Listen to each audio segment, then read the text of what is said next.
ہمارے نبی صلی اللہ علیہ وسلم نے دعویٰ کیا تھا مردے جو مٹی ہو جاتے ہیں نا، ختم ہو جاتے ہیں، قیامت کے دن دوبارہ زندہ ہوں گے، یہ اللہ کے سامنے کھڑے ہوں گے۔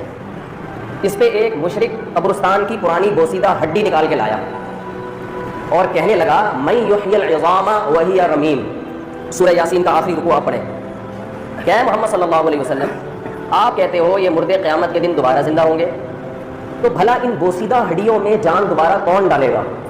ان بوسیدہ ہڈیوں میں جان، اگر جان ڈلنی ہوتی کم از کم باڈی تو محفوظ ہوتی نا، یہ تو گل سڑ کے ختم، ہڈی جب پرانی ہو جائے صدیوں تو کیا برگوئی ہو جاتی ہے۔ اس کو کون زندہ ایسے طنز کر رہا ہے؟ یہ طنز کس پہ کر رہا ہے؟ محمد صلی اللہ علیہ وسلم کہ اس آپ کہتے ہو جان پڑے گی، حساب و کتاب، اس میں کون یہ طنز ہو رہا ہے کس پہ؟ محمد صلی اللہ علیہ وسلم۔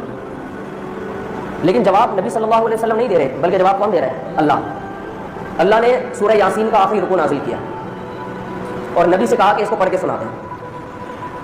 نبی سفیر تو بنے، اللہ کے کلام کو اپنی زبان سے نقل تو کر رہے ہیں، اور اللہ نے اس کافر کے خلاف جو دلائل دیے وہ دلائل بھی نبی نے اپنی زبان سے نقل کیے ہیں، مگر ان دلائل کو نبی نے ایجاد نہیں کیا، وضع نہیں کیا۔ دلائل دیے کس نے؟ اللہ نے۔ نبی صرف کیا کر رہے ہیں؟ نقل۔ اب سوال پیدا ہوتا ہے کہ اعتراض تو نبی پر تھا تو جواب نبی کو دینا چاہیے تھا، جواب اللہ کیوں دے رہا ہے؟ بات آ رہی ہے سمجھ میں کہ نہیں آ رہی؟ اصل میں نبی نے خود اس لیے جواب نہیں دیا، اس کا نقصان یہ ہوتا کہ لوگ یہ سمجھتے کہ مشرک جیسے نبی پر اعتراض کر رہے ہیں تو واقعی اعتراض کس پر ہوتا ہے؟ نبی پر۔ اللہ نے جواب دے کے بتا دیا کہ اے نبی آپ تو محض سفیر ہیں، آپ ہٹ جائیں درمیان سے، یہ اعتراض آپ پر نہیں ہے، یہ حقیقت میں کس پر ہے؟ مجھ پر ہے۔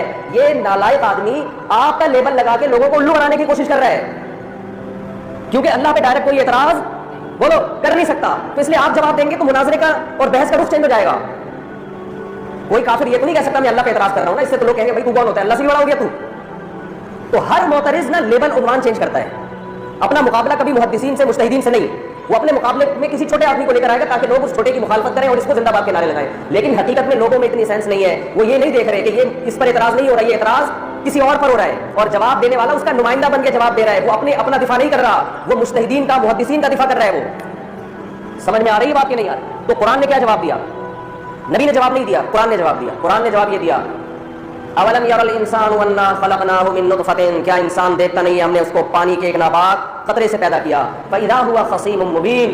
جو اعتراض کرنے والا ہے نا، جو بوسیدہ ہڈی لے کر آیا ہے، اے نبی آپ اس سے کہہ دیں کہ یہ دیکھتا نہیں ہے کہ ہم نے اس کو پانی کے ایک قطرے سے پیدا کیا۔ جو خدا پانی کے معمولی قطرے سے، جس میں نہ آنکھ ہے، نہ ناک ہے، نہ دل ہے، نہ دماغ ہے، نہ جگر ہے، جو خدا اپنی شاہکاریاں پانی کے قطرے میں دکھا سکتا ہے، وہ اس ہڈی کو دوبارہ انسان کیوں نہیں بنا سکتا؟ وہ کیوں نہیں بنا؟ اے نبی آپ اس کو کہہ دیجئے قل یحییھا الذی انشأھا اول مرہ، اے نبی اس کو کہہ دیجئے اس کو وہی پیدا کرے گا، اس ہڈی کو جس نے اس کو پہلی مرتبہ پیدا کیا، وہو بکل خلق علیم۔